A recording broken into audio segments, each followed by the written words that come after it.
My name's Peter Beale. I'm a Senior Land Services Officer for the local land services at Taree. I've been there about 20 years. To identify it positively, you need to be in that period where it's actually putting up a seed head, and you're looking at a taller species. Once you get your eye in, you can pick it from a long distance. It's often in patches, but one of the telltale signs of giant Parramatta grass is when you go down to the base of the plant, rather than a cylindrical, very round stem, it forms more an elliptical stem, and you can actually pull that stem out and just have a look at the shape of it. Within a population, you generally get a lot of what they call heterogeneity, so you get a range of different types and different looks, and I think the broader picture is that most Parramatta grasses are not particularly palatable and not particularly useful as pasture species. So yeah, one of the common things is the common Parramatta grass. Sometimes you do get paspalums. You know, there's giant paspalum that is really tufty too, and people misdiagnose that one too.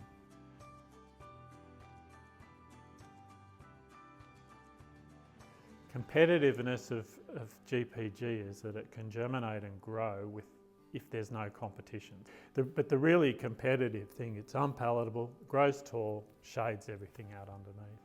Over time, that height, when it's left long and tall, those patches go from small areas to bigger areas. It's spread around, and that competitive advantage of height, which often people will leave it ungrazed and tall through the winter, if they slashed it after the seed heads are gone or dropped, then you're removing that height and you're allowing other things to grow underneath it.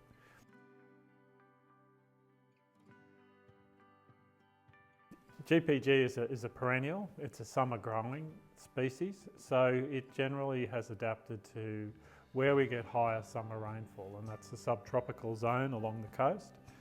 So it will grow well, and it's very persistent and very drought hardy. The seed has got a long dormancy, and so that it's there for a long time, and you've got a seed bank that you've really got to watch. We talk a lot about hygiene, and hygiene's important if you've never had GPG. But when you've had GPG for 5 or 10 years, either neighbours or in patches in your farm, what happens is that seed spreads and it becomes ubiquitous right across your farm. You can't see it, but what's holding it back is the existing pasture species that are competing against it, particularly through that late spring, summer period.